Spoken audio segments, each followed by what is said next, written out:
there's an underlying piece of data that I think we should keep an eye out for. I think Larry Sabato's right. You folks are right. There's money flowing to all sorts of candidates. How do you make a negative into a positive like this? Here's what I'll be looking at in the next 30 days when the data is produced. Where is this money coming from that Donald Trump and the other Republicans are pulling in?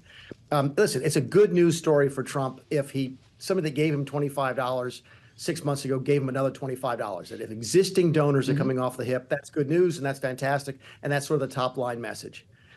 If, however, this money is coming from new donors, that is huge. That would be something I think that people are overlooking at this point. It makes a difference where the money is coming from. It's good either way, don't get me wrong, but it's really, really, really good if it's new donors. And it is a tectonic shift if some of this money is coming from minority donors, first-time minority donors. I've seen anecdotal evidence, not data yet, anecdotal evidence that this has been received in some of the minority communities as a way now that Donald Trump can empathize with how some of these folks might see the government. They feel like they're mistreated by the government for such a long time, and now they empathize with Donald Trump, and he can empathize with them. Go back to the 1990s, and I know we make fun of Bill Clinton's line about, "I feel your pain."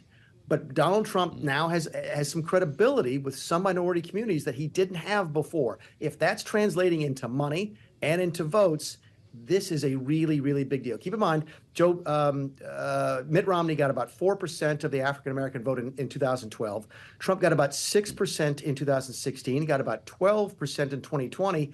Before the conviction, the numbers I saw were in the low 20s in the African-American community. That is a huge change. And it's one of the reasons Trump, who definitely lost votes because of this conviction, he lost what we refer to as these white suburban housewives in the Midwest. There's no question. But the reason you're not seeing him go down in any of the real polling data is that he seems to be making it up someplace else. That's what I don't think folks are talking nearly enough about. That's the data I'll be looking for.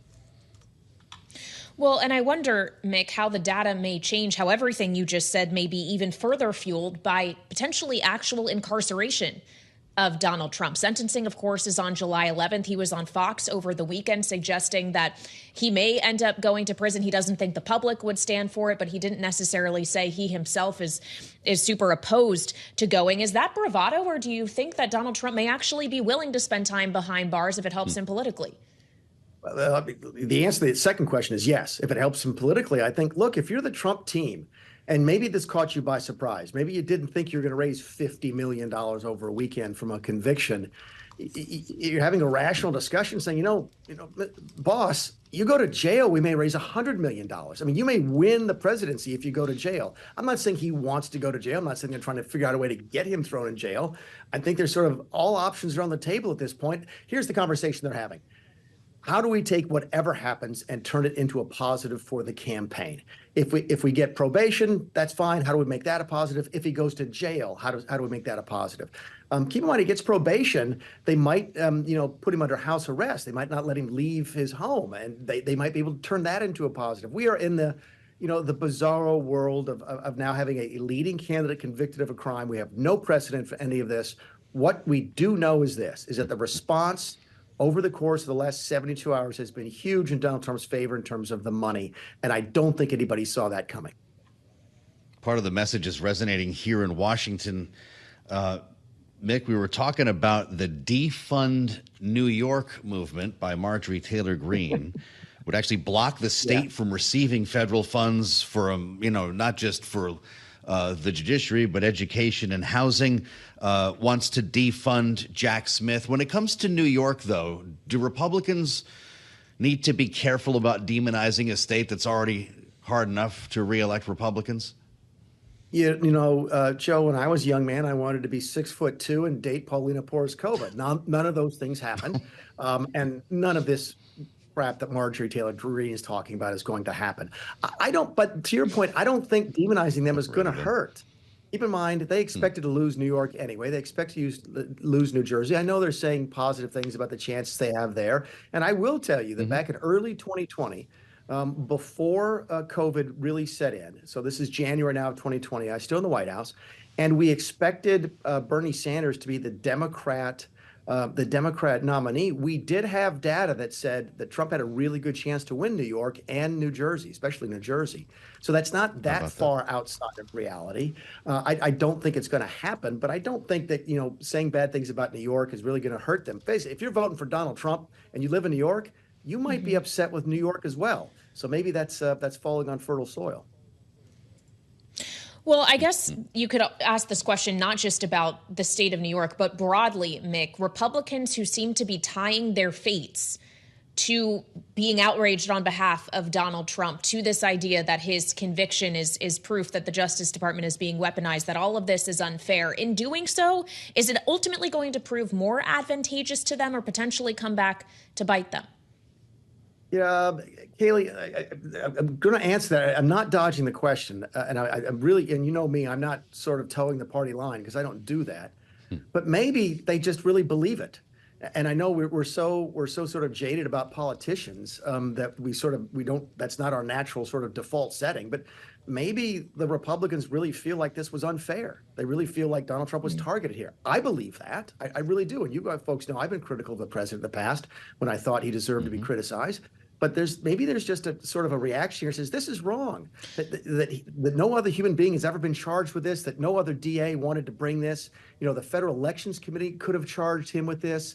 The Department of Justice could have charged him with this. The previous DA in Manhattan could have charged him with this. But Alvin Bragg ran for office saying, elect me and I'll go get Donald Trump. And when he didn't do that right away, some of his staff that really hated Donald Trump started quitting.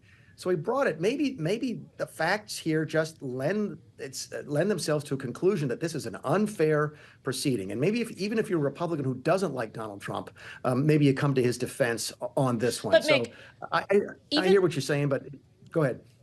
Well, and I hear what you're saying and questioning the motive, but the fact is that it wasn't Alvin Bragg that convicted Trump. It was a jury of 12 Americans who were the defense decided were worthy of sitting on this jury. Does all of that, though, feeding into that narrative, what you were just saying, not undermine faith in an American democratic institution, which is our judicial system? I certainly see that. And listen, I'm a conservative with a small c, and my default setting is to defend the institutions. I get it. But I also used to practice law. And I know that if I get bad jury instructions out of the judge, especially in a state where the jury cannot take the jury instructions back into the room, they're read the jury instructions, but they don't get to keep them. It's different in other states. You get bad jury instructions, a lot of times you just can't win, and that a lot of appeals, by the way, turn on the jury instructions that go to the jury. Listen, I have faith that the jury took their job seriously. I really do believe that. And that's based on sort of some of the empirical evidence we got talking to the folks who had been through the process. It seems like these folks really were going to take their job seriously. And most juries do that, by the way. The overwhelming number of juries do that. But if you get a bad jury instruction, for example, that doesn't clarify what that other crime has to be. Keep in mind, this was not a deal about, there's not a charge about the hush money payments. It was the accounting for the hush money payments and how that was in the furtherance of another crime. And if the jury instruction doesn't give evidence about the other or give any direction on the other crime, I mean, maybe the jury felt like they had no choice but to convict, given the instructions they received. I get it, and look, I'm with you. I want to defend the institutions, and usually I'm the person who does that. But I also understand how the legal system works. If you get bad jury instructions from a bad judge, you can get some bad decisions. That's why appeals take place, and why oftentimes those appeals are successful.